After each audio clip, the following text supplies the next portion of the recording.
강남 한복판, 고풍스러운 한옥 인테리어로 꾸며진 전통 한정식 집 앞에 고급 세단 한 대가 멈춰 섰습니다. 차에서 내린 이정희는 잠시 숨을 고르며 남편의 손을 잡았죠. 62의 나이에도 단정한 한복 차림이 품위 있게 빛나는 그녀는 국립대학교 명예교수로 30년 넘게 학생들을 가르치며 청렴한 삶을 살아온 인물이었습니다. 남편 역시 퇴직한 판사로 두 사람은 지역사회에서 존경받는 부부였어요. 여보, 긴장되시나요? 남편이 묻자 정희는 고개를 저었습니다. 하지만 속마음은 달랐죠. 외아들 민호가 결혼을 앞두고 있다는 사실이 기쁘면서도 한편으론 불안했습니다. 33세 민호는 IT 스타트업 대표로 성공 가도를 달리고 있었고 그가 선택한 상대는 명문대 출신의 부동산 개발회사 회장의 딸이라는 29살 유나였어요. 한정식 집 문을 열고 들어서자 조용한 정원이 펼쳐졌습니다. 소나무 사이로 바람이 스쳐가고 작은 연못엔 잉어가 유유히 헤엄치고 있었죠. 품격 있는 분위기였지만 정희의 가슴 속엔 왠지 모를 긴장감이 맴돌았습니다. 예약된 룸으로 안내받아 들어가니 이미 유나의 부모가 자리를 잡고 앉아 있었어요. 어서 오십시오. 유나 아버지가 일어나 악수를 청했습니다. 명품 정장 차림에 손목엔 눈에 띄는 시계가 빛났죠. 유나 어머니 역시 화려한 한복에 귀걸이와 목걸이가 반짝였어요. 정희는 미소를 지으며 자리에 앉았지만 상대방의 태도에서 묘한 오만함이 느껴졌습니다. 교수님 댁은 참 고지식하시네요. 요즘 세상엔 돈이 더 중요하지 않습니까? 유나 아버지가 건넨 말에 정희는 미소를 유지했지만 속으론 불편함을 감추기 어려웠습니다. 남편이 조용히 정희의 손등을 톡톡 두드렸죠. 참으라는 신호였어요. 정희는 깊이 숨을 들이마셨습니다. 식사가 시작되고 직원들이 하나둘 음식을 들고 방 안으로 들어왔습니다. 정갈하게 차려진 전체 요리들이 상위에 놓이고 유나 아버지는 계속해서 자신의 사업 이야기를 늘어놓았어요. 부동산 개발이 얼마나 수익성이 좋은지, 최근 진행 중인 프로젝트가 얼마나 대단한지 자랑하느라 여념이 없었죠. 정희는 듣는 척하면서도 속으로는 점점 더 불편해졌습니다. 남편은 묵묵히 고개만 끄덕이며 예의를 지켰어요. 그때였습니다. 방문이 조용히 열리며 중년 여성 한 명이 차를 들고 들어왔죠. 한정식집 매니저 명찰을 단 그녀는 고개를 숙인 채 조심스럽게 찻잔을 내려놓기 시작했습니다. 정희는 무심코 그녀를 바라보다가 순간 숨이 멎는 듯한 충격을 받았어요. 익숙한 옆모습, 가늘게 떨리는 손, 그리고 귀밑머리를 넘기는 습관까지. 정희는 눈을 의심했습니다. 진이야. 박진이. 고등학교 동창이자 한때 학생회장으로 정의감 넘치던 친구였죠. 61의 나이 정희보다 한 살 어렸지만 두 사람은 30년 넘게 우정을 나눴던 사이였습니다. 하지만 30년 전 진이의 남편이 사업에 실패하면서 빚더미에 앉았고 그 후로 진이는 연락을 끊은 채 종적을 감췄어요. 정희는 여러 번 찾아보려 했지만 진이는 마치 세상에서 사라진 것처럼 소식이 없었죠. 그런 진이가 지금 눈앞에 있었습니다. 한정식집 직원으로 일하며 차를 따르고 있는 모습에 정희의 가슴은 먹먹해졌어요. 정희는 진이의 얼굴을 똑바로 보려 했지만 진이는 고개를 숙인 채 눈을 마주치지 않았습니다. 마치 자신을 알아보지 못한 척하려는 듯했죠. 진이야. 정희가 작게 불렀지만 진이는 아무 반응도 보이지 않았습니다. 그저 빠르게 차를 따르고는 다시 방을 나가버렸어요. 정희는 혼란스러웠습니다. 분명 진이가 맞는데 왜 모르는 척하는 걸까? 마음 한구석이 무너져 내리는 것 같았죠. 식사는 계속되었고 유나 가족은 여전히 자신들의 자랑에만 몰두했습니다. 정희는 음식을 입에 넣었지만 맛을 느낄 수 없었어요. 오직 진이의 모습만이 머릿속을 맴돌았죠. 그렇게 1시간쯤 지났을까 식사가 거의 끝나갈 무렵이었습니다. 진이가 다시 방 안으로 들어와 식탁을 정리하기 시작했어요. 빈 그릇을 치우고 반찬을 정돈하는 그녀의 손놀림은 능숙했지만 어딘가 긴장되어 보였습니다. 정희 앞을 지나칠 때 진이는 슬쩍 수저를 놓으며 작은 쪽지 한 장을 테이블 위에 내려놓았어요. 너무나 자연스러운 동작이라 아무도 눈치채지 못했죠. 정희만 그 순간을 목격했습니다. 정희는 손이 떨렸습니다. 테이블 위에 놓인 작은 쪽지를 내려다보며 심장이 빠르게 뛰는 걸 느꼈어요. 유나 가족은 여전히 대화에 열중해 있었고 민호와 유나는 결혼 준비 이야기를 나누고 있었죠. 아무도 정희의 변화를 눈치채지 못했습니다. 정희는 조용히 쪽지를 손바닥 안으로 감춰 넣었어요. 종이의 촉감이 손끝에 전해졌고 그 무게감이 묘하게 무겁게 느껴졌습니다. 실례합니다. 화장실 좀 다녀오겠습니다. 정희는 최대한 차분한 목소리로 말하며 자리에서 일어났어요. 남편이 걱정스러운 눈빛으로 바라봤지만 정희는 괜찮다는 듯 미소를 지었죠. 복도를 지나 화장실로 향하는 발걸음은 빨랐습니다. 문을 열고 들어가 칸막이 안에 서자 정희는 깊게 숨을 들이마셨어요. 손안의 쪽지를 천천히 펼쳤습니다. 쪽지엔 단 한 줄의 문장이 적혀 있었습니다. 이 결혼 절대 시키지 마세요. 정희는 그 글씨를 보는 순간 온몸에 전율이 흘렀어요. 분명 진이의 필체였습니다. 고등학교 때부터 봐온 반듯하면서도 어딘가 급하게 흘려 쓴 듯한 그 글씨체. 30년이 지났어도 변하지 않은 친구의 흔적이었죠. 정희는 쪽지를 다시 들여다보며 손을 떨었습니다. 진이가 왜 이런 경고를 보낸 걸까? 무슨 일이 있는 걸까? 화장실 거울 앞에 선 정희는 창백해진 자신의 얼굴을 바라봤습니다. 머릿속이 복잡했어요. 진이는 분명 무언가를 알고 있었습니다. 그것도 아주 심각한 무언가를. 하지만 왜 직접 말하지 않고 쪽지로 전한 걸까? 정희는 쪽지를 지갑 깊숙이 넣으며 다시 방으로 돌아왔어요. 식사는 이미 끝나가고 있었습니다.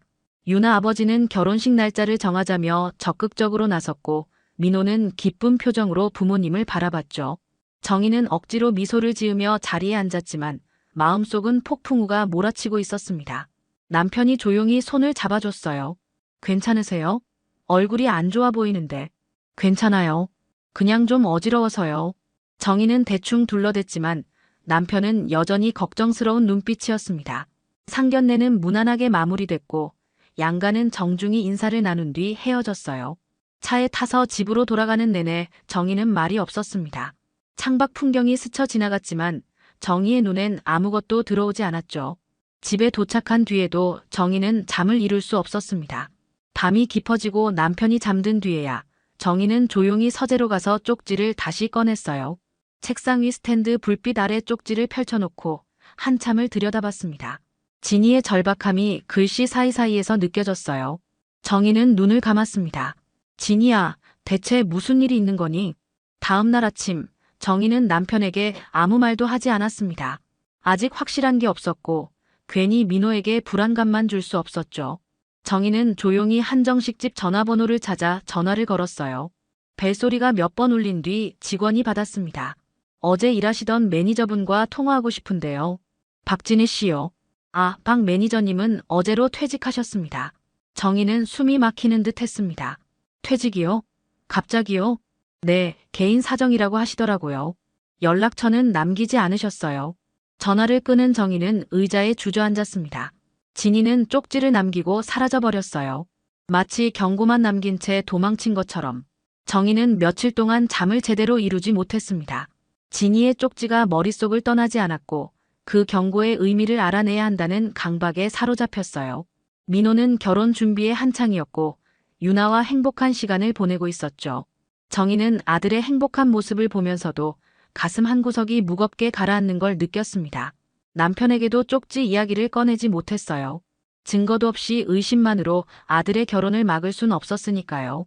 정희는 조용히 움직이기 시작했습니다. 30년 넘게 대학에서 학생들을 가르치며 쌓은 인맥이 있었고 남편 역시 법조계에서 오래 일한 덕분에 다양한 사람들과 연결되어 있었죠. 정희는 먼저 옛 제자 중 한 명에게 전화를 걸었어요. 지금은 신용조사 회사에서 일하는 제자였습니다. 교수님, 오랜만입니다. 무슨 일이세요? 미안한데 한 사람 좀 알아봐 줄 수 있니?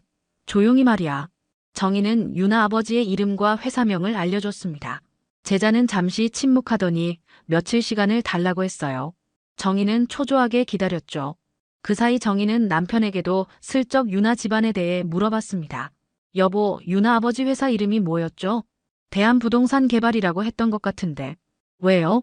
아니, 그냥 궁금해서요. 남편은 의아한 표정을 지었지만 더 묻지 않았습니다. 정희는 인터넷을 뒤지기 시작했어요. 대한부동산개발이라는 회사는 검색하면 그럴듯한 홈페이지와 사업 소개가 나왔죠. 하지만 정희는 더 깊이 파고들었습니다. 오래된 기사, 법원 판결문, 민원 게시판까지 샅샅이 뒤졌어요. 사흘 뒤 제자에게서 전화가 왔습니다. 교수님, 조사 결과가 나왔는데요. 이거 좀 심각합니다. 정희는 손에 땀을 쥐었습니다. 말해봐. 유나 아버지, 본명은 맞는데 15년 전에 실형을 산 전과자예요. 유사 부동산 투자 사기로 3년을 복역했습니다. 출소 후에 회사 이름만 바꿔서 다시 사업을 시작했는데 사실상 피해자들 돈을 돌려막기 하는 구조로 운영되고 있어요. 여러 번 고소당했지만 증거 부족으로 무혐의 처분받은 케이스가 많고요. 정의는 숨이 막혔습니다. 손에 쥔 전화기가 떨렸어요. 확실한 거니? 네, 법원 판결문 사본이랑 피해자 진술서까지 있습니다. 보내드릴까요? 그래, 보내줘. 전화를 끊은 정의는 의자에 주저앉았습니다. 진희의 경고가 사실이었던 거죠. 정의는 이메일로 받은 자료들을 하나하나 읽어내려갔습니다. 판결문엔 유나 아버지가 가짜 부동산 투자 상품을 만들어 수십억 원을 가로챈 내용이 적혀 있었어요. 피해자가 수십 명에 달했고 그중 일부는 전 재산을 잃고 극단적 선택까지 한 경우도 있었죠. 정의는 손을 떨며 자료를 넘겼습니다. 그때 한 문서에서 익숙한 이름이 눈에 들어왔어요. 대한부동산개발전 직원 명단. 그 안에 박진희의 이름이 있었습니다. 회계팀 직원으로 5년간 근무했다는 기록이었죠. 퇴사 사유는 개인 사정이었지만 정의는 직감했습니다. 진희가 그 회사에서 무언가를 발견했고 그것 때문에 쫓겨난 거라고. 정의는 더 이상 참을 수 없었습니다. 진희를 찾아야 했어요. 진희만이 진실을 알고 있었으니까요. 정의는 옛 주소록을 뒤지고 아는 사람들에게 연락해 진희의 행방을 추적하기 시작했습니다. 하지만 진희는 마치 증발한 것처럼 어디에도 없었어요. 전화번호도 바뀌었고 주민등록 주소지도 이사를 간 지 오래였죠. 정의는 더 이상 혼자 고민할 수 없었습니다. 아들 민호를 불러 조용히 이야기를 꺼냈어요. 민호는 퇴근 후 집에 들렀고 정의는 서재로 민호를 데리고 갔죠. 책상 위엔 정의가 모은 자료들이 쌓여 있었습니다. 판결문, 피해자 진술서, 신문기사 스크랩까지. 민호는 의아한 표정으로 어머니를 바라봤어요. 엄마, 이게 다 뭐예요? 민호야, 앉아봐. 할 말이 있어. 정의는 심호흡을 하고 천천히 말을 시작했습니다. 상견례 날 진희를 만난 이야기, 쪽지를 받은 이야기, 그리고 유나 아버지의 과거에 대해 조사한 내용까지 모두 설명했어요. 민호는 처음엔 믿을 수 없다는 표정이었지만 정의가 자료를 하나씩 보여주자 얼굴이 굳어졌죠. 엄마, 이건 다 옛날 일이잖아요. 민호는 고개를 저으며 부정했습니다. 15년 전 일이에요. 사람은 변할 수 있어요. 지금은 큰 기업이라고요. 유나 아버지도 열심히 사업하시고. 민호야, 이 회사는 지금도 문제가 많아. 피해자들이 계속 고소하고 있단다. 돌려막기 구조라는 거야. 민호는 짜증스러운 표정을 지었어요. 엄마는 왜 이러세요? 유나랑 결혼하는 거 반대하시려고 이러는 거예요? 반대가 아니라 걱정이야. 내 미래가 걱정되는 거지. 엄마, 전 유나를 사랑해요. 유나 아버지가 뭘 했든 그건 유나랑 상관없잖아요. 민호는 자리에서 벌떡 일어났습니다. 정의는 아들의 손을 잡으려 했지만 민호는 뿌리쳤어요. 엄마, 실망이에요. 사람을 이렇게 의심부터 하시면 어떡해요? 민호는 그대로 집을 나가버렸습니다. 정의는 힘없이 의자에 앉아 눈물을 흘렸어요. 남편이 서재로 들어와 정의의 어깨를 감싸 안았죠. 여보, 괜찮소? 민호가 내 말을 안 들어요. 아들이 사랑에 빠졌으니 그럴 수 있소. 하지만 당신이 틀린 건 아니오. 남편은 책상 위 자료들을 천천히 읽어내려갔습니다. 법조인 특유의 차분한 눈빛으로 하나하나 확인하더니 고개를 끄덕였어요. 당신 판단이 맞소. 이 집안은 문제가 많아. 민호를 설득해야겠소. 하지만 민호는 며칠 동안 집에 오지 않았습니다. 전화도 받지 않았어요. 정의는 초조하게 시간을 보냈죠. 그러던 어느 날 유나가 정의를 찾아왔습니다. 정의는 거실에서 유나를 맞이했어요. 유나는 예의 바른 미소를 띠고 있었지만 눈빛은 차가웠습니다. 어머님, 민호 오빠한테 들었어요. 저희 아버지 일 때문에 걱정하신다고요. 유나 씨, 미안하지만 난 사실을 확인했을 뿐이에요. 유나는 비웃듯 웃었습니다. 시어머니가 될 분이 사람을 의심부터 하시네요. 우리 아버지, 교수님보다 더 명망 있으세요. 지금 회사가 얼마나 큰지 아세요? 명망이 아니라 진실이 중요해요. 진실이요? 교수님은 옛날 기록만 보시고 판단하시는 거네요. 우리 아버지는 이미 다 청산하셨어요. 지금은 떳떳하게 사업하십니다. 유나의 목소리엔 오만함이 묻어났습니다. 정의는 참고 있던 분노가 치밀어 올랐지만 애써 진정했어요. 유나 씨, 난 민호가 걱정돼서 그래요. 제발 이해해줘요. 이해요? 전 이해 못하겠는데요. 어머님이 우릴 무시하는 것 같아서요. 유나는 그대로 돌아섰습니다. 현관문이 쾅 닫히는 소리가 울렸어요. 정희는 무릎에 힘이 풀려 소파에 주저앉았습니다. 이대로 포기할 순 없었어요. 진이를 찾아야 했습니다. 진이만이 결정적 증거를 가지고 있을 거라 확신했죠. 정희는 다시 수소문을 시작했습니다. 옛 동창들에게 연락하고 진이가 살았던 동네를 직접 찾아다녔어요. 일주일을 헤맨 끝에 한 동창에게서 실마리를 얻었습니다. 진이, 요즘 역 근처 고시원에 산다던데. 정희는 동창에게 들은 주소를 손에 쥐고 고시원을 찾아갔습니다. 낡은 건물 3층에 위치한 고시원은 복도가 좁고 어두웠어요. 페인트가 벗겨진 벽과 삐걱거리는 계단이 세월의 무게를 느끼게 했죠. 정희는 가슴이 답답해지는 걸 느끼며 관리인에게 진이를 찾는다고 말했습니다. 관리인은 의심스러운 눈초리로 정희를 훑어보더니 301 호실을 가리켰어요. 거기 계실 거예요. 근데 요즘 거의 안 나오시던데. 정희는 떨리는 손으로 문을 두드렸습니다. 한참을 기다려도 대답이 없었어요. 정희는 다시 문을 두드리며 조용히 말했죠. 진이야, 나야. 정희. 문 안에서 작은 소리가 들렸습니다. 잠시 후 문이 조금 열리며 진이의 얼굴이 보였어요. 30년 만에 제대로 마주한 친구의 얼굴은 너무나 초췌했습니다. 머리엔 흰머리가 가득했고 눈가엔 깊은 주름이 패여 있었죠. 진이는 정희를 보자 눈물을 글썽였어요. 정희야, 진이야, 들어가도 될까? 진이는 고개를 끄덕이며 문을 열었습니다. 방 안은 좁고 어두웠어요. 작은 침대 하나와 책상, 그리고 낡은 옷장이 전부였죠. 정희는 가슴이 미어지는 걸 느끼며 진이의 손을 잡았습니다. 진이야, 그동안 어떻게 지낸 거야? 진이는 고개를 떨구며 눈물을 흘렸어요. 미안해, 정희야. 연락도 안 하고 너무 창피해서 연락할 수가 없었어. 무슨 소리야? 우린 친구잖아. 두 사람은 한참을 울었습니다. 정희는 진이를 꼭 안아주며 등을 쓰다듬었어요. 진이는 떨리는 목소리로 자신의 이야기를 꺼냈습니다. 남편의 사업 실패 후 빚더미에 앉았고 남편은 스트레스를 견디지 못하고 세상을 떠났다고 했어요. 진이는 혼자 빚을 갚으며 여러 일을 전전했고 그러다 대한부동산 개발 회계팀에 들어가게 됐다고 했죠. 거기서 일하면서 이상한 걸 발견했어. 장부가 조작되고 있었거든. 투자자들 돈이 엉뚱한 곳으로 빠져나가고 있었어. 그래서 내부 고발을 하려고 했구나. 진이는 고개를 끄덕였습니다. 응. 근데 들킬 뻔했어. 유나 아버지가 눈치를 챘나 봐. 나한테 협박했어. 입 다물지 않으면 불법 횡령 공범으로 몰겠다고. 증거도 조작하겠다고 했어. 난 무서워서 도망쳤어. 진이는 떨리는 손으로 책상 서랍을 열었습니다. 그 안엔 두툼한 서류 봉투가 있었어요. 진이는 그걸 정희에게 내밀었죠.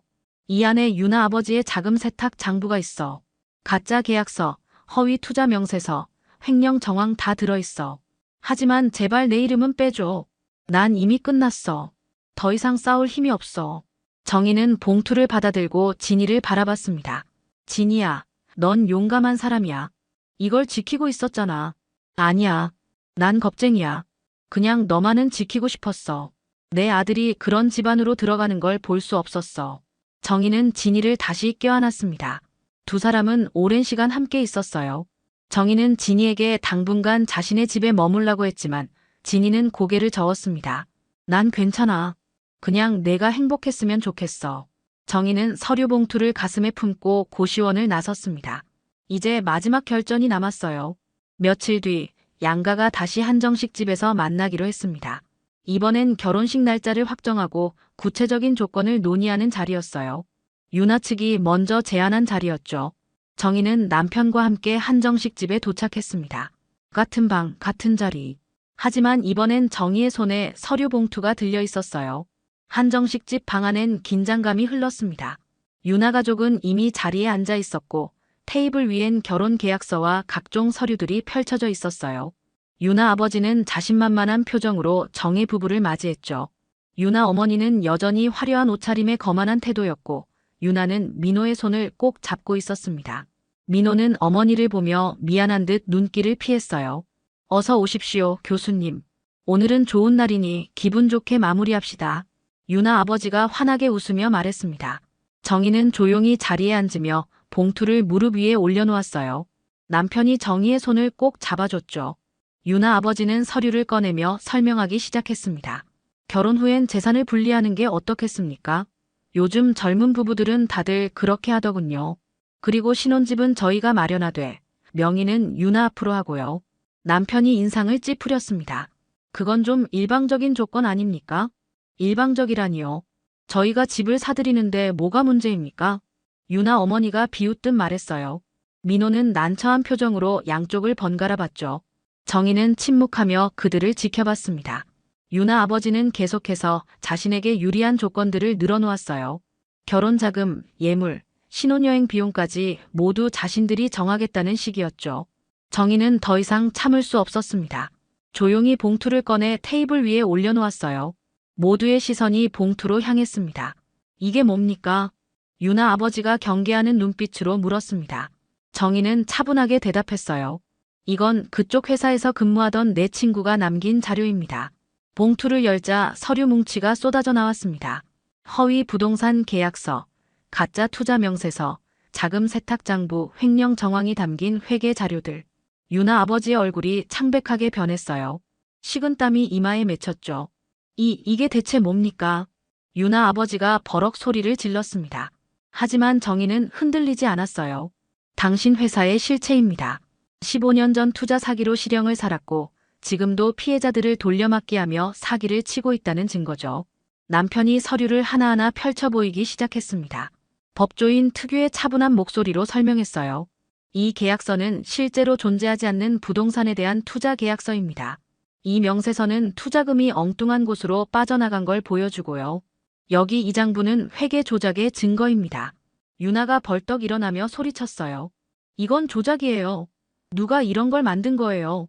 조작이 아니야, 유나 씨. 이건 당신 아버지 회사 회계팀에서 일하던 직원이 직접 가져온 자료입니다. 유나 아버지는 서류를 낚아채려 했지만 남편이 재빨리 서류를 거뒀어요. 유나 아버지는 떨리는 목소리로 말했습니다. 이건 오해입니다. 옛날 일이고 오해가 아닙니다. 지금도 진행 중인 범죄 행위입니다. 정희의 목소리는 단호했습니다. 민호는 충격을 받은 표정으로 서류를 들여다봤어요. 유나는 울음을 터뜨리며 민호에게 매달렸죠. 오빠 믿지 마요. 이건 다 거짓말이에요. 하지만 민호는 서류에서 눈을 떼지 못했습니다. 증거는 명확했고 진실은 부정할 수 없었어요. 유나 아버지는 자리에서 일어나며 소리쳤습니다. 당신들, 이러고도 멀쩡할 줄 아시오? 내가 가만 안 둘 거요. 협박이십니까? 그것도 증인 앞에서요. 남편이 냉정하게 대꾸했습니다. 유나 아버지는 말문이 막혔어요. 정희는 조용히 일어나며 민호를 바라봤습니다. 민호야, 이제 알겠니? 엄마가 왜 걱정했는지. 민호는 고개를 숙였습니다. 유나 가족은 황급히 자리를 떠났고 방 안엔 정희 가족만 남았어요. 한정식 집 방 안은 고요했습니다. 유나 가족이 떠난 뒤 민호는 한참 동안 말없이 앉아 있었어요. 정희는 아들의 어깨에 손을 얹었지만 민호는 여전히 고개를 들지 못했죠. 테이블 위엔 흩어진 서류들이 놓여 있었고 그 서류들이 민호의 꿈을 산산조각 낸 것만 같았습니다. 남편이 조용히 서류를 정리하며 입을 열었어요. 민호야, 힘들겠지만 이게 진실이다. 내 엄마가 널 지키려고 한 거야. 민호는 떨리는 목소리로 대답했습니다. 아버지, 전 정말 몰랐어요. 유나를 사랑했고 유나 가족을 믿었어요. 사람은 겉모습만으론 알 수 없단다. 내 엄마는 그걸 일찍 알아챘고. 민호는 고개를 들어 어머니를 바라봤습니다. 눈가엔 눈물이 맺혀 있었어요. 엄마 죄송해요. 엄마 말을 안 들었어요. 엄마를 의심했어요. 정희는 민호를 끌어안았습니다. 괜찮아, 민호야. 내가 사랑에 빠졌으니 그럴 수 있어. 중요한 건 지금 진실을 알게 됐다는 거지. 근데 엄마, 이 자료는 어떻게 구하신 거예요? 정희는 진이 이야기를 꺼냈습니다. 상견례 날 쪽지를 받은 것, 진이를 찾아 헤맨 것, 고시원에서 제외한 것까지 모두 말했어요. 민호는 놀란 표정으로 들었죠. 그분이 엄마를 위해 그렇게 큰 위험을 감수하신 거예요? 응. 진이는 용감한 친구야. 자기 목숨을 걸고 이 자료를 지켰어. 남편이 서류를 가방에 넣으며 말했습니다. 내일 아침 검찰에 이 자료를 전달하겠소. 내 후배가 경제범죄 전담 검사인데 확실히 처리할 거요. 민호는 고개를 끄덕였습니다. 세 사람은 한정식 집을 나와 차에 올랐어요. 집으로 돌아가는 길, 민호는 뒷좌석에서 창밖을 바라보며 조용히 눈물을 흘렸습니다. 정희는 백미러로 아들의 모습을 보며 가슴이 아팠지만 옳은 선택을 했다는 확신이 들었어요. 며칠 뒤 유나 아버지는 대규모 투자 사기 및 횡령 혐의로 검찰에 구속됐습니다. 뉴스에 대서특필됐고 피해자들이 줄지어 고소장을 제출했죠. 유나는 민호에게 연락해 혼인 취소를 요구했지만 민호는 이미 마음을 정리한 상태였습니다. 유나 가족의 명예는 완전히 실추됐고 회사는 파산 직전에 내몰렸어요.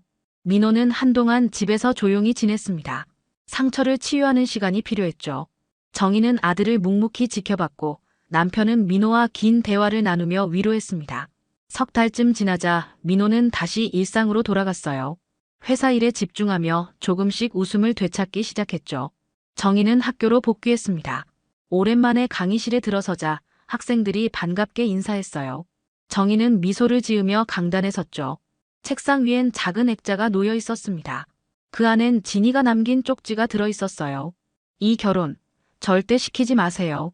정희는 액자를 쓰다듬으며 중얼거렸습니다. 진이야, 내 용기가 한 집안을 살렸어. 고마워. 수업을 마친 뒤 정희는 진이에게 전화를 걸었습니다. 진이는 정희의 도움으로 작은 서점에서 일을 시작했고 고시원을 나와 괜찮은 원룸에서 지내고 있었어요. 정희야, 정말 고마워. 덕분에 새로운 삶을 살고 있어. 무슨 소리야? 내가 더 고마워. 내가 없었으면 민호는 큰 실수를 할 뻔했어. 두 사람은 다시 만나기로 약속했습니다. 30년 만에 되찾은 우정은 더욱 깊고 단단해졌어요. 그날 저녁 정희는 한정식집 근처를 지나다 문득 발걸음을 멈췄습니다. 정원엔 봄 햇살이 부드럽게 내려앉았고 벚꽃이 바람에 흩날리고 있었죠. 정희는 그 풍경을 바라보며 미소를 지었습니다. 진실은 때로 아프지만 언제나 빛을 발한다는 걸 깨달았어요. 정희는 천천히 발걸음을 옮겼고 벚꽃 그림자 사이로 그녀의 뒷모습이 사라졌습니다. 봄바람이 불어왔고 쪽지 한 장이 바꾼 운명은 이렇게 조용히 마무리됐습니다.